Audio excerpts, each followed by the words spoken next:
Hey, it's Shawn with Kivi. Welcome back to our series on straps and chains. Today we want to talk about angles. So straps are really quick, they're light, easy to handle. Chains are a little tougher and they're better for wedging into corners, and we're going to show you some reasons why. So this piece here is on a stand, and in order to control it for forward and rearward movement, we kind of need to control that with the stand. So we've got a chain wedged into a corner right here with a forward angle on it, but we've got a strap wedged into a corner over here with a rearward angle on it. So we're going to talk about the advantages and disadvantages of those. And like this would be a particularly bad situation, because if this cargo was going to move forward under heavy braking, you've got your weaker securement point trying to control that movement. So we'll get into some detail here and show you what works and what doesn't work.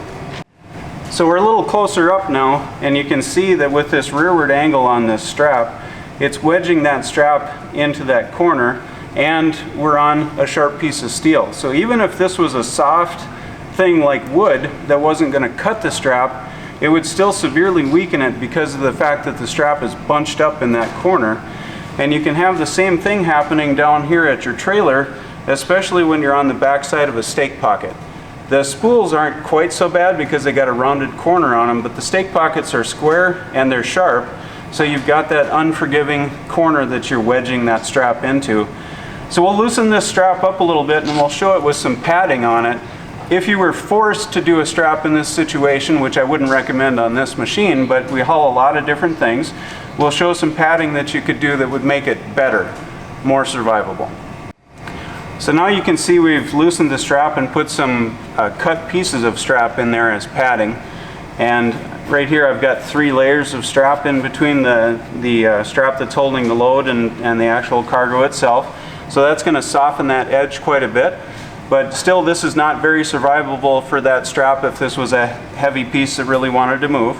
And then down here at the trailer, we've added a piece of cut strap in between the stake pocket and the strap to soften that corner too. So it's still not a great situation, but it's a lot better than it was. So by contrast, you can see that this chain, even though it's at a similar angle, is pretty happy. Like, it's wedged into this corner here, but not in any such a way that's going to do that chain any harm.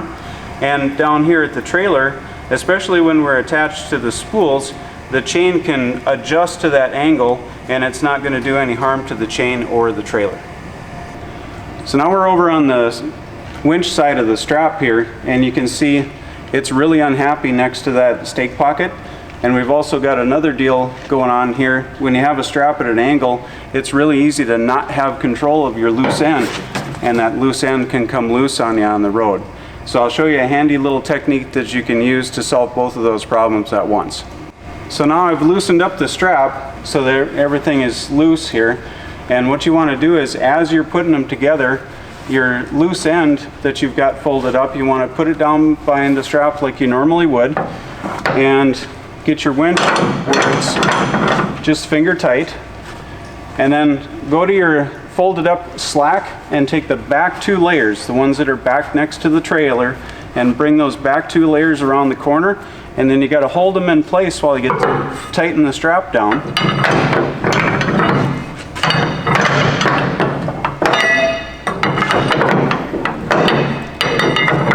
So now you can see as I tighten that down, those back layers become a nice pad for that strap.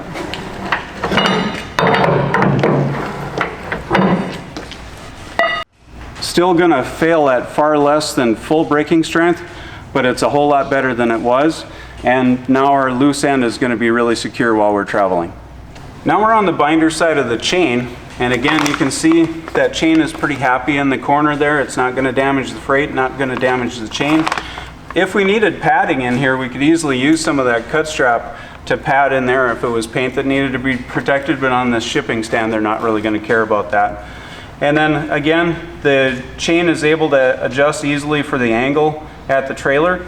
We're a little restricted on space here for this angle that I chose, so I elected to skip the teardrop and do a broken chain here. Remember, that technique will get you into some tighter spaces And of course, I left the excess chain unsecured so we could see the tie-down system.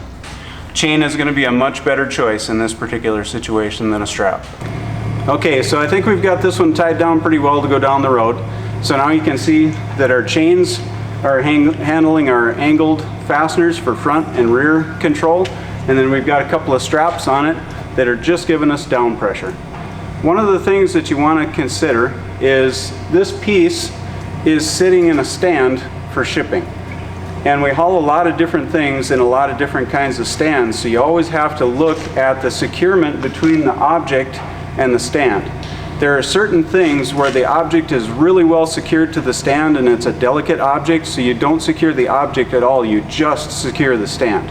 And then there are other things like this one where it's got a couple of straps on it that are holding it into the stand, but they're probably not strong enough for highway use. They'd be more intended for a forklift carrying the thing around the warehouse or a yard without it falling out of the stand. And then there are other things where the item is completely not fastened to the stand whatsoever. So then you got to stabilize the stand for movement and then also stabilize the object. So be careful about your angles. Remember, front control, rear control, side to side twisting, rolling. You got to have control in all directions. That way you'll set yourself up for a safe trip.